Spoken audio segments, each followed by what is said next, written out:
Hello, this is Arthur Malman. I'm your host for this segment of GG Insights.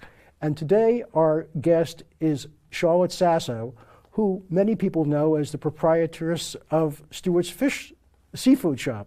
Stuart Seafood Market. Seafood Market. Okay, yes. Charlotte, why don't you tell us exactly? Well, why don't you tell us exactly why I was wrong when I said seafood shop? Okay. Well, the seafood shop is in Wainscott, so okay. Our friends and neighbors there in Wainscott. But so we like to just keep our brand clean as okay. Stuart Seafood Market. Okay. Mm-hmm. But you have more than just over-the-counter seafood there. Oh, absolutely. Well, I mean, you're really almost an industrial facility. I'll give you a quick history lesson. Okay. Stuart's, as many people know, was founded by the Vorpal family in the early 50s, 1951. Very well-known family here. Yes. So anyone who's watched LTV, of course, knew Stuart Vorpal Jr., who was a fixture at town board meetings, a longtime trustee. Sure. His family was a real fishing family. So they started Stuart's as a place to sell their catch. And trucks would come from New York City and then bring the fish into the Fulton Fish Market. Oh, okay. Back in the day. So then they added the retail. We are the fourth owners. My husband Bruce and I bought it in 1997, January 2nd, 1997. We opened our doors as Stuart Seafood Market. So Bruce had been just a wholesale dealer. Oh, so he was in the business before you? Yes, he was in the business well, yes, he was in the business before I was on a professional level, but I worked at a summer job at Gosman's Fish Market in Montauk. Oh, okay, so you've been around. So that's where we met. Very cute. I was behind the counter at Gosman's when I was a freshman or sophomore in college, and one thing led to another, and I went from being a poli-sci major to a fishmonger.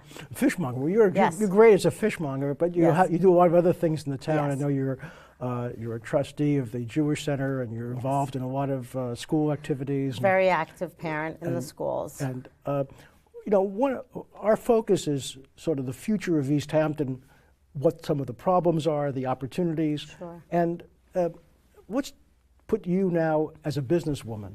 You're doing business in East Hampton. Yes. I guess the first thing I could think of is Stuart's is in a residential neighborhood. So off the bat, you're a non-conforming use. We are. Well, the Vorpal family started their fish market in their backyard, basically. Okay. Their family home is on the street, and then our market is down the driveway. Oh, okay. I drive down the driveway to get to your, okay. So we are, grandfathered in, non-conforming.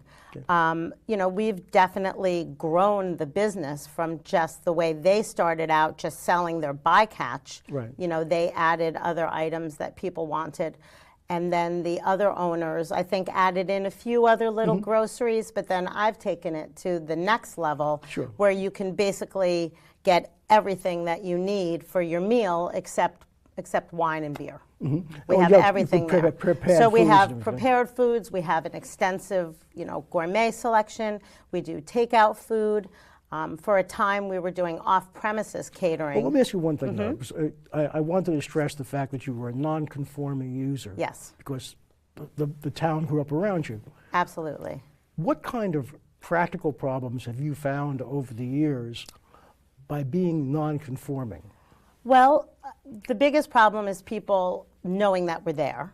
So we're lucky enough to have one of those directional signs on the 27, end of, on 27 that points the way. So before the internet, and now people can find us very easily, but before that, it was just getting the word out that Stuart's was there in this neighborhood. Well, in terms of being in the neighborhood, we've been so lucky. We have fabulous neighbors, and they know that we're there, and our neighbors actually consider us an asset.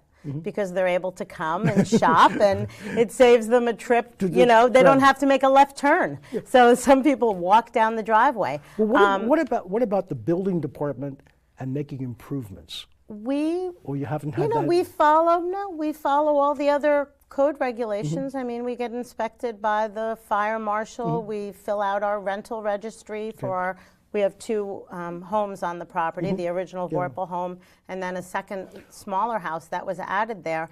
So for us, thankfully, it hasn't really been an issue. Some of the motel owners have said when they try to get to do something to enhance the property, it's a problem for them. I guess you haven't really run into that. I think it would be a problem if we tried to change the usage. Okay. So we've still really been we're still a seafood market, and that's the way people basically see us. Okay. And our building was added on several times before we bought it. Okay. So we have a really large footprint. Our structure is there. So if we were to add on something else, I mean, we're not a restaurant, so we don't have seats. And I could see where that would be a big problem. I mean, I was very, very sympathetic to the people in the village of East Hampton, the inns, such as the Hedges and the Maidstone. I spoke up at a few of the public hearings because I disagree with the policy of not letting them, put a tent on their property. I think that they should be allowed to use that property the way that they always have been, and I find it very discriminatory that only people with large parcels can put a tent on their property and have a party, but yet I had my son's bar mitzvah at the Hedges. I wouldn't necessarily have the space to have a tent at my house and be able to have that party. So to me, the Hedges provides a valuable service by having a party there. Well, what about your employees? Where do they come from? Because, everybody I've talked to, be it George Dempsey or anybody else trying to do business here, has the same complaint, and that their employees can't afford to live here. Affordable housing is a huge issue, and I feel it very acutely, both as a business owner and as a resident, just as a compassionate person wanting my employees, my friends, to be able to live near us. How many employees do you have at the market? In the wintertime, about 8 to 10, and then in the summer, about 25 to 30. And then when we were doing off-premises catering, then it would be 50 larger. Or 60 because they were just, per diems. Right. But forget the off-premises catering, which you don't do now. Of the winter employees, how many of them live within a 10-minute drive of where you are, do you think? I'm pretty lucky because they live between here, let's say, between here and like Bridgehampton. Oh, okay, that's pretty good. I've been lucky, but a few of them have had to move, so and have left my employ. I mean, I just had a young man this winter who is having a problem finding a place to live, and he may move to Georgia. Well, I have other friends, another friend, a guy who bakes for us, and he had to move to Riverhead. So he's not directly an employee, but he's, just out of curiosity, you may not know the answer to it. The employees who do live so close, are they usually children of people who had houses here, or did they buy a new house? Or actually, I have a fair amount of Latino employees, and two of them are homeowners, and the others are renting. One of them is just moving into a new place, and it took her months to find a place. We have another gentleman who's lived here for many, many years, and his wife is a teacher in the Montauk school system. So they're very local. And what about the summer? Obviously, there you've got many summer. We love the summer. In the summertime, I try to recruit students from East Hampton High School. Oh, okay. And that waxes and wanes. Some years I do really, really well, and then some years it's more of a challenge. Lately, I've been hiring some really wonderful young ladies from Jamaica, and their housing I really don't want to ask too much about. Now, it's a don't ask, don't tell. When these folks from Jamaica come in, I know, what's his name? Spielberg, who has the nursery business. He used to bring some people in under various visa programs. Yes. And he very often ran into problems when the rules changed, and he had to plan in advance, and the visas weren't processed. Well, this year I had a problem with a few of the girls who had to leave early. They weren't allowed to stay as long. Oh, really? And they had to leave before Labor Day. Oh. So I don't know if that was true. And that was very challenging. But, you know, their agency vets them and makes sure that they show up where they're supposed to show up. There was one girl who came to me because she didn't like her other job, and she came and worked for me, and they found out about it. You know, they knew, and they phoned me, and, you know, I had to send in more paperwork for them. So they stay on top of it. Oh, okay. So so getting people from abroad to come here and for getting the housing issue. Right. It has not been a massive problem for you for two reasons. One, you know, you haven't got many people in that category, and so far you've used an agency that takes care of it, it sounds like. Well, it's always a problem. I mean, in the beginning of the summer, you hire people, you try to estimate how many you'll need, and then, you know, some people don't work out. Especially in my business, you know, I always tell them up front, are you afraid of getting dirty? You know, let me see you pick up a lobster. I mean, you have to have some moxie to work at Stuart Seafood, you know. I tell them, do you like working with people? I expect my people to be outgoing and friendly and really enjoy what they're doing. And I mean, I'm willing to train people. Certainly not everyone who comes in the door knows about our local seafood or about food in general. So I give a lot of on-the-job training, but not everybody makes the cut. So you always need extra people. And then when you do have students, then you have to deal with them going back to college before Labor Day. Or if you have high school kids, they start having sports practices. So I always hire extra people if I can. And then inevitably, I mean, I still work from 6 in the morning till 8 o'clock at night anyway. Well, so it doesn't matter what you do. Oh, so 6 to 8, so that's a good time. 6 to 8. So you avoid the traffic. That's right. Oh, and in the summertime, I only put gas in my car once a week or once every other week sometimes. Okay, so that's great. Yes, because I'm lucky enough to live 2 miles from where I work. Okay. By the way, do you hire any old people? Are you asking? I'm looking for possible. We have a position for you. I'm looking, you know, people. I'm not afraid to pick up a lobster, and I can even use a computer by going like this. Okay. No, I'm just curious. By the way, you mentioned, but there are also you know, people who are in their 60s and so forth in town. Well, my husband's in his 60s, so he's well, you're not going to hire him. I mean, you're going to fire him as soon as possible. A few of my employees, a few of my fish cutters are in their 60s as well. Oh, okay. Yeah, so we really run the gamut. Okay. From our youngest employee, you know, 14, and then right up into their 60s. Well, now we're going to take off your hat as a businesswoman and make you a mother. Okay. A mother of a student in East Hampton High School. East Hampton High School. And how old is he now? Dante is a freshman, so he's 14. He's 14. Almost 15. 15 in the Ides of March. Oh, okay.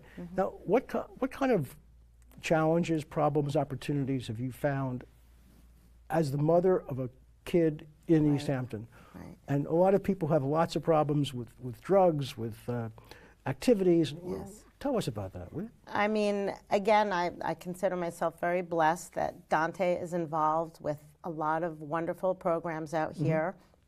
So we keep him, I think that's one of the secrets, is keeping your child very busy.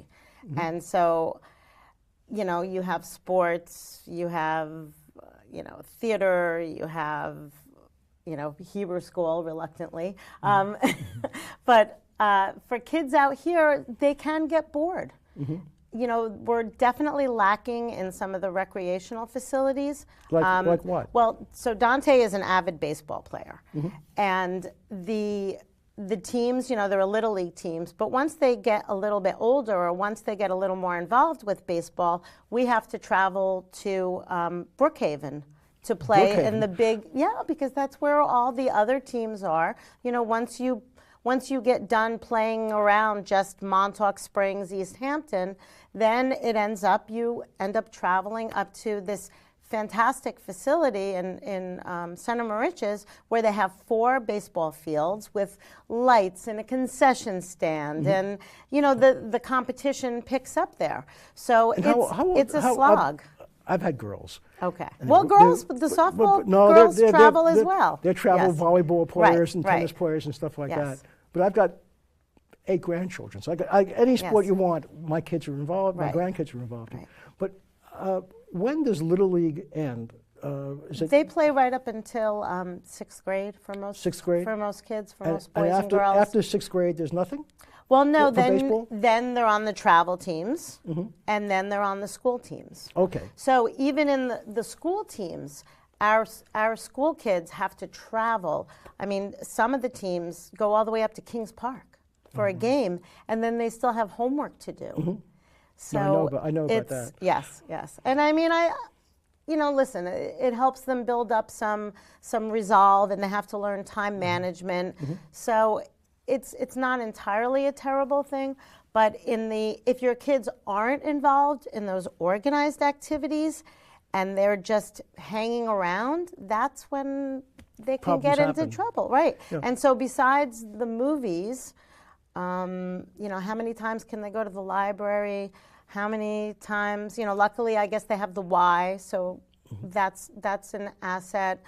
Sport Time has some programs, but there just isn't as much for them to do out here as, say, in a typical suburban or city setting. Let's go back to Dante for a second. Okay. Who's now on a travel team. So even though he goes to Brookhaven for the big time games, right. there really is a team that he's on here in East Hampton. Yes. Oh, okay. Yes, he's on his school team. So I was wondering how you're running back and forth Right. to Brookhaven all the time. Well, so school team. During that season, it's 2 or 3 games a week up Island. Is he also on a club team? He's on the school team and then the travel team. The travel team. And the travel team is what months? Or is it the same months? There's a summer league and then there's a fall league. Oh, okay. So, baseball keeps him pretty Occupied, busy. yeah. Pretty occupied.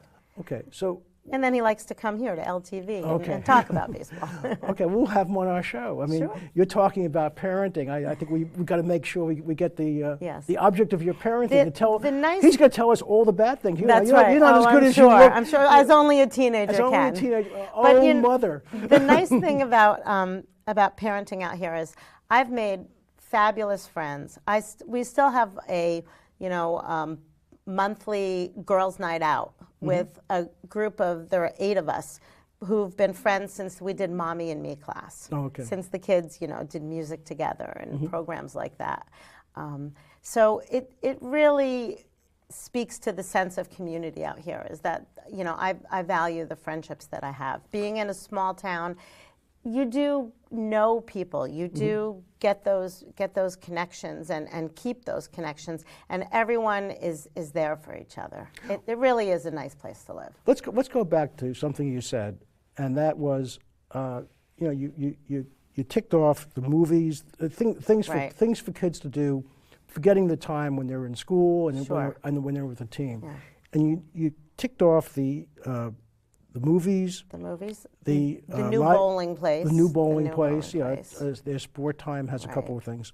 Right. And then there's the Y. Right. And there's a lot of chatter about the Y isn't receptive enough or reactive enough to children his age, and it's become more of a place where the older people go and have taken over. What's your view of that?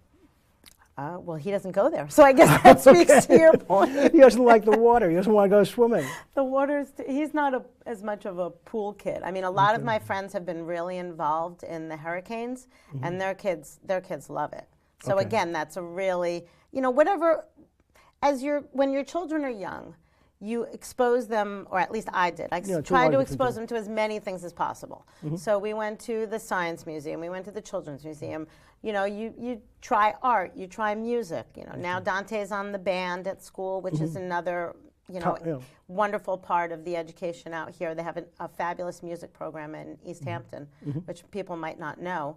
And then as your kids get older, they start to select the activities that they want to do. So instead of doing 6 activities a week, you're doing 2 or 3, which is how it should be. Yeah, well, So I think that's natural and normal. The reason I picked up on that, Charlotte, is that the town has just acquired, I think they've either closed the purchase. The CDH Exactly, this 24,000 Right. square foot building in Wainscott. And it's sort of looking around for the best ideas of what to do out there, and it seems like a learning center or an institute, something like that, is one of the ideas, where maybe Project Most may come out for part of the day, or active seniors would have classes and stuff like that. But what about kids Dante's age, the 12 tweens and teens? Yeah, what are they missing in the town that could conceivably be out there, recognizing that you're not going to walk from the center of East Hampton to the CDC, but at best you're going to ride a bike, or you're going to ask mom I think, to take you. Just more recreational type things where they'd have their own space. I mean, someplace with ping pong tables and pool tables, and so a little bit of what the clubhouse has, but not where they wouldn't have to buy, a $20 hamburger to hang out. See, my view was, I went to the Y one time, probably in the last 6 months, and I looked around, and I was looking for the chairs that I would never sit in, and the couch that I would never, and that's where teenagers hang out. And I think there's one couch. Maybe I hope there's nobody from the Y who thinks I'm saying something bad, because they do a lot of great things. But I didn't notice that kind of a place, which is a non-structured place. Exactly. There's not enough space for them to hang out. I mean, teenagers these days all have Xboxes or PlayStations, and it's easy for them, I think, to become isolated. Very easily. And they can stay in their room, and you can ask them, "Do you want to go do something?" And they'll say, I'm playing. And to them, they're connected via. They're with their friends. The internet. They are with their friends, and their friends can be all over the country. But that's not enough for a long period of time, or it's too much time to be that isolated. And so if there's a great place for them to socialize, that would be nice. I mean, one place they do go also, I have to say, in the winter is Buckskill. There's on Friday night, it's a big teen skating night. And so that's nice. I mean, out here they can just get outside. I mean, like our parents would tell us, just go outside. Go outside, right. And so in the summer we do have the beaches. There are all those outdoor in the winter, it's a little But rough. in the winter time, it's a little rougher. So I don't know what Dante's tastes are, but and I'm not trying to promote Starbucks, but like a Starbucks out at the CDHC. Oh yes. And an unstructured game room. And someplace where the kids maybe could have a vested interest in it and work it themselves. Have some kids who want to. They're old enough as teenagers to, make popcorn or make soft drinks, hot cocoa or whatnot.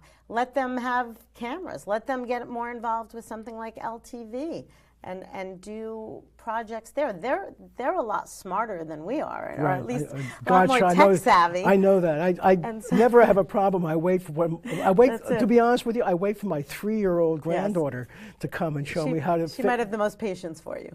Well, she doesn't have any patience. She just goes click, click, click, and the pictures come up that I was trying to get. I mean, she knows how to do it, and she sends emails with emojis because she can't spell. And neither can most of us. But so we're talking about. I'm focusing now on this. Yes, on this I know new you've building. got a little bee in your bonnet. I got a bee in my bonnet. We're trying to think of the things that the town is missing that could be used at that building, and not necessarily. What I guess people were imagining is a multi-purpose facility. Oh, it would have to be multi-purpose. Yeah, because the kids are in school during the day. There's no kid there. Yeah, so and the seniors don't generally want to go out later in the afternoon. It could you would have seniors there during the earlier hours, and then kids could use it after school or on weekends. And weekends. Weekends and. Where do kids? Well, Dante's a little young because he doesn't drive. Once he drives, everything changes. But where do Dante and his friends hang out on Friday nights? Now in the wintertime, Buckskill is popular. People's houses, other friends, because there really isn't a place for them. I'm a big fan of houses. We lived in the city when my kids were growing up, and we always had kids at our house and Right. our apartment, and people said, "Aren't you afraid of the mess they would make?" I said, "They never make a mess." Right. Yeah. And yet, when parents see their kids on the street corner, they say, "Why is he on the street corner?" Right. Where else should they be? And the question is, do you let them come to your house with their friends? Right. No, we would never have. I mean, it's true. I mean, and we had 3 daughters who, God knows, were social, and we had kids there all the time, and it was never a problem. I mean, they just understood that this was a house. But I think that's an issue for people out here. I mean, when people hear that you're out here on a winter, weekend, don't they say to you, "Well, what do you do out there?" And Right. and only boring people are bored. I mean, there's plenty to find to do out here. Now, what are some of the things you make your own? You got Stuart's for sale, and eventually We do, yes. You'll To the right person. You'll get into a new stage of your life. What are you going to do next, Charlotte? I know, it's scary and exciting at the same time. I mean, I would love to get more involved in LTV. Truthfully, Oh, so you're going to become a competitor? Here. That's right. Okay. a co-worker. A co-worker? Co-conspirator. Okay. Well, we got to cut you off. I mean, we can't let you... And as getting back to the summertime, as I said, my summer schedule is so insane, and I do feel the ticking of the clock now. Dante is going to college, in 3 or 4 years, and I would love to have a few summers to travel. Our goal is to visit all the Major League Baseball parks. Oh, okay. So I hope to get that in before he goes off to school. I think it would make a great college entrance essay. Oh, okay. So this is great. That's definitely an early bucket list. And Dante, I know, was an announcer for the Mets on a contest. Yeah. So we got to get him in here. Yes. Thank you so much, Charlotte. It's always been a fun. pleasure. It's the always time fun. went very quickly. It always does with you. Yes. Thanks a lot.